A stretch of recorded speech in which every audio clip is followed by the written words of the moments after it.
So hello and welcome everyone in the new session of class 11. Here we are with the new topic of this chapter living world. Last time पे हमने systematic classification, taxonomic categories we have to start it today. और last time ने हमने taxonomy, classification, identification ये सारी binomial nomenclature और systematic include करके complete कर लिया था. ठीक है, तो आज जो है हमको अपना टॉपिक स्टार्ट करना है वो है taxonomic categories. Taxonomic categories क्या होती है? देखो टेक्सोनॉमी कैटेगरीज क्या होती है. टेक्सोनॉमी वर्ड हमको याद है ना, टेक्सा. सबसे पहला वर्ड हमने इस टेक्सोनॉमिक से रिलेटेड सुना था, दैट वाज टेक्सा. ठीक है, टेक्सा क्या होता है? सबसे पहला वर्ड जो हमने इस टेक्सोनॉमिक वर्ड से रिलेटेड सुना वो था टेक्सा. और टेक्सा का मतलब क्या होता है? Group of individual. ठीक है, तो हम ग्रुप को ही क्या बोलते थे? टेक्सा, है ना. तो ग्रुप जब हमारा बनता था एक ऑर्गेनिज्म का, तो उसी ग्रुप ऑफ ऑर्गेनिज्म को हम टेक्सा भी बोल सकते हैं. तो ये बोल सकते हैं कि टेक्स ऑफ ऑर्गेनिज्म या ग्रुप ऑफ ऑर्गेनिज्म. ठीक है, तो टेक्सा पढ़ने के बाद हमने एक वर्ड और सुना था, टेक्सोनॉमी. टेक्सोनॉमी क्या था? जिसमें 4 डिफरेंट स्टेप्स इन्वॉल्व होते थे. दैट वाज आइडेंटिफिकेशन, है ना, characterization, identification, classification and nomenclature. ये चारों स्टेप्स को मिला करके हम बोलते थे टेक्सोनॉमी. ठीक है, तो उसी टेक्सोनॉमी से हम यहाँ पे आज स्टार्ट करेंगे taxonomic categories. So let's study about this. The classification is not a single step process. ठीक है, क्लासिफिकेशन जो होता है किसी भी ऑर्गेनिज्म को जब हम पाते हैं नया तो उसको ग्रुप में भेजना, उसका नॉमेनक्लेचर करना, सब कुछ एक सिंगल स्टेप प्रोसेस तो नहीं होता, but involves hierarchy of step. मतलब एक अलग अलग डिफरेंट लेवल्स के स्टेप्स को इन्वॉल्व करता है. मतलब सबसे पहला लेवल ऑफ स्टेप क्या है हमारा टेक्सोनॉमी का? कैरेक्टराइजेशन. फिर दूसरा लेवल का स्टेप क्या है? Identification. Third level of step classification. Fourth taxonomy. ठीक है, तो अलग अलग लेवल्स पे हमारा जो है वो क्लासिफिकेशन स्टेप इन्वॉल्व होता है. ठीक है, in which each step represent a rank or a category. अब क्या कि जब भी हम क्लासिफिकेशन करते हैं तो हर एक स्टेप क्या करता है? एक एक रैंक को बताता है या एक कैटेगरी को बताता है. जैसे अभी हम एक ऑर्गेनिज्म को क्लासिफाई करने चले हैं. ठीक है, तो सबसे पहला स्टेप अगर हमको दिया जाएगा तो हम सबसे पहले देखेंगे कि ये प्लांट है या एनिमल है ना. प्लांट है या एनिमल. तो अगर मैं बोल रही हूँ प्लांट, तो प्लांट क्या है? एक कैटेगरी है. अगर मैं बोल रही हूँ ये एनिमल है, तो एनिमल ग्रुप जो है वो क्या है? एक कैटेगरी है जहां पे सारे एनिमल्स आते हैं. प्लांट बोल रही हूँ तो ऐसी कैटेगरी जहां पे सारे प्लांट्स आते हैं. ठीक है, तो जो भी हमारा लेवल होता है हर एक टेक्सोनॉमिक में टेक्सा का, ठीक है, तो वो कोई ना कोई कैटेगरी को रिप्रेजेंट करता है. ठीक है, हर एक लेवल का जो टेक्सा होगा वो कोई ना कोई कैटेगरी को रिप्रेजेंट करेगा, किसी एक स्पेसिफिक कैटेगरी को. और कैटेगरी वर्ड को ही हम रैंक भी कहते हैं. ठीक है, तो यहाँ पे हमको 2 वर्ड मिला, एक है कैटेगरी और एक है रैंक. कैटेगरी और रैंक दोनों सेम थिंग है यहाँ पे. ठीक है, category and rank. Since the category is a part of overall taxonomic arrangement and it is called taxonomic category. अब जब भी हम किसी ऑर्गेनिज्म का क्लासिफिकेशन करते हैं, ठीक है, जो हमको क्लासिफिकेशन दिख रहा था ना, यहाँ पे बोला कि classification is not a single step process. मतलब कि जब हम टेक्सोनॉमी में पढ़ते थे तो पहला स्टेप था हमारा कैरेक्टराइजेशन, फिर था आइडेंटिफिकेशन और उसके बाद था क्लासिफिकेशन, है ना. तो ये जो क्लासिफिकेशन है ऐसा नहीं है कि ये अलग अलग ग्रुप है, हम इस ग्रुप में ऑर्गेनिज्म को भेज दिए, ये क्लासिफाई हो गया. ऐसे नहीं होता. इस ग्रुप में ऑर्गेनिज्म को प्लेस करने के लिए अलग अलग लेवल्स पार करने होते हैं. सारे लेवल पे जब उसकी कैरेक्टरिस्टिक मैच हो जाएगी तभी वो ऑर्गेनिज्म उस ग्रुप में प्लेस किया जाएगा, अदरवाइज नहीं. ठीक है, तो जैसे टेस्ट किसी भी जॉब को पाने के लिए नहीं होता कि पहले तुम प्रिपरेशन करो. पहला लेवल होता है कि प्रिपरेशन करो, प्रिपरेशन करने के बाद सेलेक्ट करो अपना एग्जाम, ठीक है, क्रैक करो. एग्जाम क्रैक करने के बाद फिर तुम उसमें इंटरव्यू दो. इंटरव्यू देने के बाद फिर उसमें प्रैक्टिस करो. प्रैक्टिस करने के बाद तुम जा करके एक्चुअल में एक जॉब प्रोफेशनल कहलाओगे, है ना. तो अलग अलग लेवल्स को पार करना पड़ता है, तब जाकर के तुम एक अच्छे जॉब प्रोफेशन, जो भी तुम्हारा प्रोफेशन है, तब तुम एक अच्छे अपने प्रोफेशनल कहलाओगे. ठीक है, तो वैसे ही एक ग्रुप में किसी ऑर्गेनिज्म को भेजने के लिए, ठीक है, हमको अलग अलग लेवल्स को पार करना होता है. कि सबसे पहला लेवल है कि तुम अपना नाम बताओ. ठीक है, सपोज ऐसा तो वो अपना नाम बताएगा, ठीक। या फिर कि तुम अपने बारे में अपना एड्रेस बताओ, जैसे हम कोई भी एग्जाम फॉर्म वगैरह फिल करते हैं तो उसमें होता है ना कि पहले अपना नाम बताओ, पेरेंट्स का नेम बताओ, आईडी डिटेल फिल करो, फिर एड्रेस बताओ, पिन कोड बताओ, तो ऐसे बहुत सारे डिटेल्स उसको फिलअप करनी होगी, ठीक है। तो वैसे ही जब कोई भी ऑर्गेनिज्म को हम एक ग्रुप में प्लेस करते हैं ना, तो उस ग्रुप में जाने के लिए उसको अलग अलग लेवल्स पे आंसर करना होता है, अलग अलग लेवल का उसको जवाब देना होता है, ठीक है। तो वैसे ही क्लासिफिकेशन, वही बोला है कि ये जो क्लासिफिकेशन हम देखते थे, इसके बाद नॉमेनक्लेचर, तो ये जो क्लासिफिकेशन है ये एक सिंगल स्टेप प्रोसेस नहीं है कि एक ग्रुप हमने लिया, हाँ इसमें मैच हो रही है, दिख रहा है कि हाँ हल्का हल्का मैच हो रहा है, इस ऑर्गेनिज्म को इस ग्रुप में रख दो, ऐसा नहीं होता, ठीक है। ये जो क्लासिफिकेशन है ये सिंगल स्टेप प्रोसेस नहीं है, ये मल्टीपल स्टेप प्रोसेस है। दिख रहा है ना यहाँ पे 1 2 3 4 5 स्टेप दिख रहे हैं, तो मतलब ये वाला जो क्लासिफिकेशन है, ये वाला जो क्लासिफिकेशन है इस ग्रुप का, इसमें 5 स्टेप आ रहा है, ठीक है। तो वैसे ही जब हम टेक्सोनॉमी में क्लासिफिकेशन करते हैं उसमें टोटल 7 स्टेप आते हैं, मतलब ये ऐसा, अब टोटल हमारे 7 स्टेप्स आएंगे, ठीक है। और हर एक स्टेप को हम क्या बोल रहे हैं, कैटेगरी। ये एक एक स्टेप क्या रिप्रेजेंट कर रहा है, कैटेगरी। ये जो एक स्टेप है इसका मतलब एक कैटेगरी, 1 कैटेगरी, कोई भी कैटेगरी हो सकती है, ये एक कैटेगरी है, ठीक है। ये एक रैंक है, जैसे अलग अलग रैंक होता है ना कि जब टॉप 10 की लिस्ट आती है तो फर्स्ट रैंक पे कौन है, सेकंड रैंक पे कौन है, थर्ड पे कौन है, फोर्थ पे कौन है, ठीक। तो ऐसे ही करके यहाँ पे जो क्लासिफिकेशन होता है हमारे टेक्सोनॉमी में, यहाँ पे टोटल 7 तक लिया जाता है, टॉप 7 समझो, ठीक है। जैसे हमारे टॉपर लिस्ट में टॉप 10 आता है, वैसे यहाँ पे टॉप 7, ठीक। ये समझना कि क्लासिफिकेशन जो हमारे टेक्सोनॉमी में होता है वो 7 स्टेप में कंप्लीट होता है, ठीक। और ये 7 स्टेप्स यहाँ पे क्या रिप्रेजेंट कर रहे हैं, किसी ना किसी कैटेगरी को रिप्रेजेंट कर रहे हैं, और कैटेगरी को ही हम क्या बोल रहे हैं, रैंक। मतलब जैसे ग्रुप को हम टेक्सा बोलते थे, वैसे ही स्टेप का मतलब है कैटेगरी, ठीक है। और कैटेगरी को ही हम क्या बोल रहे हैं, रैंक, ठीक। तो जहां जहां पे हम ये वर्ड यूज करते थे, जहां जहां पे हम ये ग्रुप वर्ड यूज करते थे, अब हम वहां पे टेक्सा यूज करते हैं। वैसे ही जहां जहां पे हम स्टेप वर्ड यूज करते थे, अब वहां पे हम यूज करेंगे कैटेगरी या फिर रैंक, ठीक है। कैटेगरी और रैंक दोनों सेम मीन है, ठीक है। तो जहां पे अभी मैं बोल रही हूं कि ये एक स्टेप है, मतलब ये क्या है, ये एक कैटेगरी है या एक रैंक है, ठीक। ये एक ग्रुप है, इसका मतलब ये एक टेक्सा है, ठीक है। ये एक स्टेप है, इसका मतलब ये एक कैटेगरी है, ठीक है।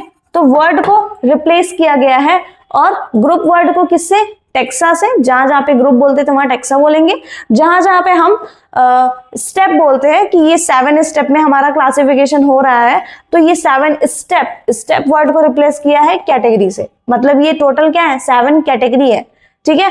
टेक्सोनॉमी के स्टेप में टोटल 7 कैटेगरीज हैं, और 7 कैटेगरीज कहाँ की है, ये टेक्सोनॉमी में, तो इसीलिए इसको टेक्सोनॉमिक कैटेगरी बोल देते हैं, ठीक है। So that it is called taxonomic category, क्योंकि ये टेक्सोनॉमी की कैटेगरीज हैं। टेक्सोनॉमी में ही तो ये 4 स्टेप्स आते थे, ये 4 स्टेप किसके हैं, टेक्सोनॉमी के, ये चारों स्टेप किसके हैं, टेक्सोनॉमी के, ठीक है। जिसमें से क्लासिफिकेशन टेक्सोनॉमी का 3rd स्टेप है, जो उसमें फिर मल्टीपल से, सब डिवीजन से, ठीक है। और ये टेक्सोनॉमी का हमारा कैटेगरी बन रहा है, इसीलिए इसको बोलते हैं टेक्सोनॉमिक कैटेगरी, ठीक। टेक्सोनॉमिक कैटेगरी, और ये अलग अलग लेवल्स को आइडेंटिफाई करा रहे हैं कि जो जितना ऊपर रहेगा वो उतना ही बड़ा ग्रुप होगा, ठीक है। जितना नीचे का कैटेगरी होगा उतना ही छोटा ग्रुप होगा, ठीक है। तो ग्रुप की स्ट्रेंथ भी यहां से हमको पता चलती है, और कैसे, देखो जैसे हर एक स्टेप को हमने क्या दिया कि ये क्या है, एक कैटेगरी है या एक रैंक है, ठीक है। ग्रुप की स्ट्रेंथ, अब ये ग्रुप जो है वो इतना बड़ा ग्रुप है, सेकंड वाला ये है, फिर उससे छोटा ग्रुप, फिर उससे छोटा ग्रुप, अभी रुको ऐसे समझते हैं।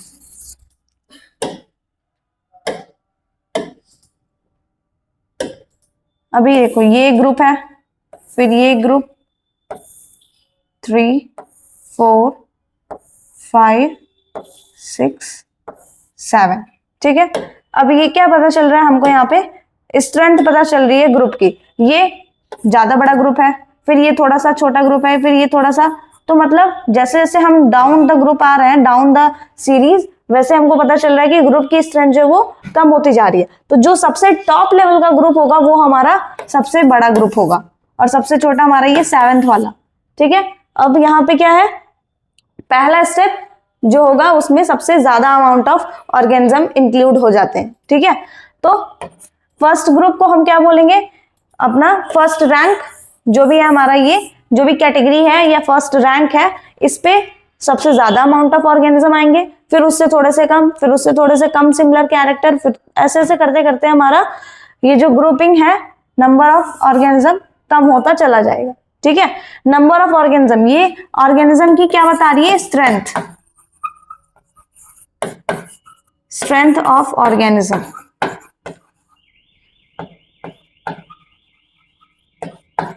ठीक है। ये हमको क्या पता चल रहा है, ऑर्गेनिज्म की स्ट्रेंथ पता चल रही है, ठीक है। अब ऑर्गेनिज्म की स्ट्रेंथ एक सीरियल वाइज में पता चल रही है कि यहाँ से ऐसे आने पे हमारा ये बढ़ रहा है, या इधर से ऐसे आने पे कम हो रहा है, इंक्रीज हो रहा है, डिक्रीज, असेंडिंग, डिसेंडिंग, व्हाटएवर। तो इसे हम क्या बोलते हैं, इन सारी कैटेगरीज को टुगेदर मिला करके बोल देते हैं, इसी को टेक्सोनोमिक हायरार्की, इसी को बोलते हैं टेक्सोनोमिक हायरार्की, जहां पे हमको स्ट्रेंथ के अकॉर्डिंग पता चलता है कि कौन सा ग्रुप किससे बड़ा है, कौन सा ग्रुप छोटा है। ये जब पता चल जाता है तो ये होता है हमारा टेक्सोनोमिक हायरार्की। सपोज अगर मैं बोलूं कि स्टेप नंबर 1 2 3 4 और स्टेप नंबर 6 और ये स्टेप नंबर 2, ठीक है। तो अब हमको यहाँ पे पता करना होगा कि कौन सा ग्रुप लार्जर साइज का है, तो हम बता सकते हैं कि सबसे लार्जर है 2, फिर है 4, फिर है 6th वाला, ठीक है। कैसे पता चल गया, टेक्सोनोमिक हायरार्की की वजह से पता चल गया, ठीक है। टेक्सोनोमिक हायरार्की ऐसे स्ट्रेंथ के फॉर्म में हमको डिनोट करती है, ठीक। तो टोटल हमारी टेक्सोनोमी में 4 स्टेप, इन चारों स्टेप में हमारा सबसे बड़ा स्टेप होता है क्लासिफिकेशन का स्टेप। और क्लासिफिकेशन क्यों बड़ा होता है, क्योंकि इसमें फिर 7 सब स्टेप्स आते हैं। 7 सब स्टेप्स को हम क्या बोलते हैं, टेक्सोनोमिक कैटेगरीज बोलते हैं। इनके सिस्टमैटिक अरेंजमेंट को, मतलब असेंडिंग ऑर्डर या डिसेंडिंग ऑर्डर को हम क्या बोलते हैं, टेक्सोनोमिक हायरार्की, ठीक है। अभी हम ये चाहते, तो ये जो ग्रुप मैंने ऐसे बनाया है, ये हम ऐसे भी बना सकते थे कि एक ग्रुप जो है, मतलब किसी भी ऑर्डर में लिख सकते थे कि ये ग्रुप हो गया, फिर ये टोटल 7 ही तो बनाना है, तो हम 7 कैसे भी बना दे, 1 2 3 4 5 6 7, तो हम कैसे भी बना सकते थे। तब हमको क्या पता चल रहा है कि कौन सा ग्रुप कौन से रैंक पे है, या कौन से लेवल का उसमें स्ट्रेंथ है, क्या स्ट्रेंथ है। यहाँ पे हमको आइडेंटिफिकेशन नहीं हो पा रहा, क्लियरिटी नहीं है, लेकिन एक सिस्टमैटिक वे में उसको लिख दिया हमने, या तो असेंडिंग ऑर्डर या तो डिसेंडिंग ऑर्डर, तो हमको उसकी स्ट्रेंथ का पता चल जाता है, ठीक है। तो सिस्टमैटिक वे में जब हम टेक्सोनोमिक कैटेगरीज को लिखते हैं, उसी को बोलते हैं टेक्सोनोमिक हायरार्की, ठीक है। तो टेक्सोनोमिक हायरार्की को अगर डिफाइन करना होगा तो क्या बोलेंगे, the process in which we arrange the taxonomic categories either in the form of ascending order or in the form of descending order is called taxonomic hierarchy, ठीक है। ascending या descending order में taxonomic categories को arrange करना ही taxonomic hierarchy कहलाता है, ठीक है। तो ये अपना taxonomic hierarchy, लेकिन ये नहीं होगा, ठीक। each category referred as a unit of classification, और एक एक कैटेगरी को हम बोलते हैं unit of classification, ठीक है। मतलब ये क्या है हमारा यूनिट ऑफ क्लासिफिकेशन, ये क्या है यूनिट ऑफ क्लासिफिकेशन, मतलब इसी की बेस पे तो हम ऑर्गेनिज्म को क्लासिफाई कर रहे हैं, तो इसी को बोल देते हैं यूनिट ऑफ क्लासिफिकेशन, ठीक है। In fact represents a rank and a commonly term as taxon, ठीक। जो रैंक होता है हमारा, ये जो रैंक है, जो 7 रैंक है, उनको हम टैक्सॉन भी क्या देते हैं, ठीक है। They are also called taxon, एक को बोलेंगे टैक्सॉन, और ग्रुप में जो पूरे हैं इनको बोलते हैं टैक्सा, ठीक है। तो ये जो टेक्सा हम बोल रहे हैं, टेक्सा मतलब बहुत सारे ग्रुप, टेक्सा का मतलब ग्रुप नहीं, ग्रुप्स, और अगर हम टेक्सॉन कह रहे हैं तो इसका मतलब ग्रुप, प्लूरल और सिंगुलर, ठीक है। फिर taxonomic categories and hierarchy can be illustrated bye an example, एक एग्जांपल की मदद से हम इसको बताते हैं, ठीक है। Insect represent a group of organism, अगर मैं बोल रही हूँ इंसेक्ट, तो दुनिया में जितने इंसेक्ट होंगे सारे इंक्लूड हो जाएंगे, ठीक है। Sharing common features like 3 pair of joint, like अब जब मैं इंसेक्ट बोलूंगी तो सारे ऑर्गेनिज्म आएंगे जिनके पास 3 पेयर्स ऑफ ज्वाइंट लेग होगा, ठीक है। और it means insects are recognizable concrete object which can be classified and thus were given a rank or a category। अब मतलब हमने जब बोला इंसेक्ट तो उसमें ऐसे सारे ऑर्गेनिज्म आ गए जो 3 पेयर ऑफ जॉइंट लेग के बिलोंगिंग थे, ठीक है। तो इंसेक्ट वर्ड क्या हो गया हमारा, एक कैटेगरी हो गया। इंसेक्ट एक पूरे झुंड को रिप्रेजेंट कर दिया ना, एक सारे ग्रुप ऑफ ऑर्गेनिज्म को रिप्रेजेंट कर दिया बाय सिंगल वर्ड, वो क्या है, इंसेक्ट। तो इस वर्ड को हम क्या बोलेंगे, दिस इज अ कैटेगरी या दिस इज अ रैंक, ठीक है। फिर category further denotes a rank. Category ही तो रैंक है, यहीं पे क्लियरिटी कर दी है कि कैटेगरी का मतलब ही रैंक है, तो फिर यहाँ पे लिखने की जरूरत ही नहीं थी। ईच रैंक और टेक्सॉन, अब यहाँ पे क्या है, हमारा रैंक, कैटेगरी और टेक्सॉन सेम कर दिया है, ठीक है। रैंक, कैटेगरी और टेक्सॉन सेम कर दिया, मतलब ये एक जो स्टेप है हमारा, ठीक है, ये एक जो स्टेप है हमारा, ये एक स्टेप, ठीक। इसमें जो भी है, जो भी ऑर्गेनिज्म आएगा, जितना भी ऑर्गेनिज्म आएगा, वो एक कैटेगरी को रिप्रेजेंट करता है, एक रैंक को रिप्रेजेंट करता है और एक टेक्सॉन को रिप्रेजेंट करता है, ठीक है। और जब ऐसे 7 टेक्सॉन को हम मिला ले रहे हैं या बहुत सारे टेक्सॉन को जब मिला लेंगे तो हो जाएगा हमारा टेक्सा, मतलब group of tax on is called taxa, और एक सिंगल रैंक को बोलेंगे टेक्सॉन, ठीक है। फिर ईच रैंक और tax on in fact represent a unit of classification. These taxonomic groups or categories are distinct belonging biological entities and not merely morphological aggregates। मतलब केवल morphological character से ही नहीं, हम कभी कभी उनके internal anatomical character को भी involve करते हैं classification में, ठीक है। Taxonomical studies of all known organisms have led to the development of common categories such as kingdom, phylum or division, plants, class, order. देखो अब क्या है, ये जो टेक्सोनॉमिक कैटेगरी, ये जो 7 स्टेप है हमारे, यहाँ पे क्या कर रहा है, इनकी नेमिंग कर रहा है कि जो पहला स्टेप है, जो सबसे लार्जर ग्रुप का स्टेप है हमारा, ठीक है। यहाँ पे जो सबसे पहला स्टेप है, यहाँ पे हमारा जो सबसे पहला स्टेप है, ठीक है, ये हमारा सबसे पहला स्टेप था। इस पहले स्टेप को हमने क्या बोला है, किंगडम। ये पहला स्टेप हो गया हमारा किंगडम, ठीक है। मतलब हर एक स्टेप का नाम रख दिया है, ठीक। फिर जो सेकेंड स्टेप है अपना, उसका क्या नाम रख दिया, फाइलम। जो सेकेंड स्टेप है उसका नाम है फाइलम। फाइलम वर्ड या फिर डिवीजन। फाइलम और डिवीजन में अंतर क्या, कि जब हम प्लांट्स का क्लासिफिकेशन करेंगे तो हम सेकेंड स्टेप को बोलेंगे डिवीजन, और जब हम एनिमल्स का क्लासिफिकेशन करेंगे तो पहला स्टेप होगा हमारा किंगडम और दूसरा स्टेप होगा हमारा फाइलम, ठीक है। तो फाइलम जो है वो यूज किया जाएगा एनिमल्स के लिए और डिवीजन वर्ड यूज करते हैं प्लांट्स के लिए, ठीक है। फॉर प्लांट्स यहाँ पे मेंशन भी है। डिवीजन अगर लिखा है कहीं तो समझ जाओ ये क्लासिफिकेशन हो रहा है प्लांट्स के लिए, और अगर फाइलम लिखा है तो समझ जाओ ये क्लासिफिकेशन है किसके लिए, एनिमल्स के लिए, ठीक है। फिर नेक्स्ट जो है अपना, यहाँ पे हर एक स्टेप का अपना अपना एक नाम रख दिया, ठीक है। अब देखो सबका नाम क्या क्या है। पहला है किंगडम, फाइलम या फिर डिवीजन, फिर class, order, family, genus and species, ठीक है। तो इस तरीके से जो 7 कैटेगरीज हमने बनाई थी उसका नाम रख दिया गया, first, second, third, fourth, 5th, 6th and 7। सातों स्टेप यानी सातों कैटेगरीज के अलग अलग नेम हो गए हैं, जहां पे सेकेंड वाला थोड़ा सा इंपॉर्टेंट है क्योंकि प्लांट के लिए हम यूज करते हैं डिवीजन, सेकेंड स्टेप का नाम, और एनिमल्स के लिए फाइलम, ठीक है। ये है यहाँ पे हमारा मेंशन है, ठीक। तो यहाँ पे क्या है, टेक्सोनॉमिक कैटेगरीज का ये अपना सारा नाम, kingdom, phylum, division, class, order, family, genus, species. All organisms including those in plants and animal kingdom have species as the lowest category। मतलब जो भी हमारे प्लांट एंड एनिमल होंगे, जो भी ऑर्गेनिज्म का क्लासिफिकेशन होगा, सबका स्पीशीज जो है वो लोवेस्ट कैटेगरी होगा। मतलब सबसे छोटा जो हमारा स्टेप होगा, यानी सबसे छोटा रैंक, सबसे छोटी कैटेगरी, सबसे छोटा टेक्सॉन क्या है हमारा क्लासिफिकेशन का? स्पीशीज। ठीक है, तो इसीलिए हम स्पीशीज को क्या बोल देते हैं? Unit of taxonomy. इसीलिए इसको यूनिट ऑफ टेक्सोनॉमी भी कहा जाता है।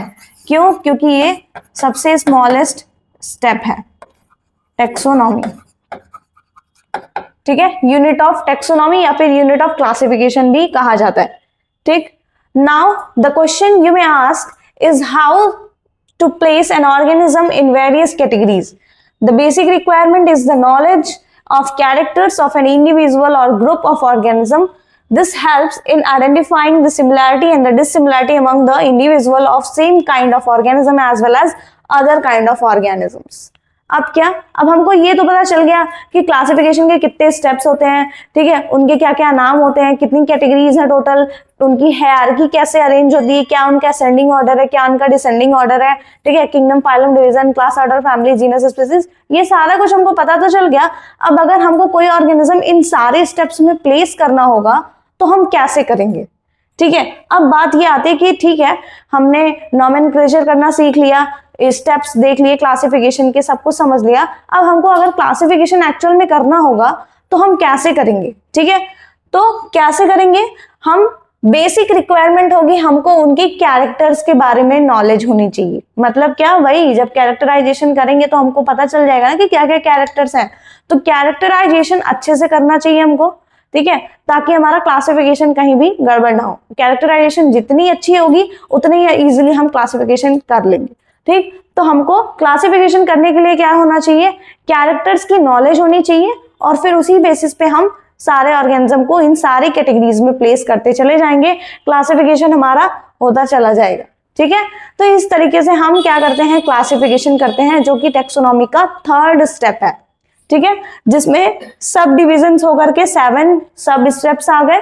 ठीक है, जहां पे अब हमारा टेक्सोनॉमिक कैटेगरी का सबसे लोएस्ट कैटेगरी है स्पीशीज।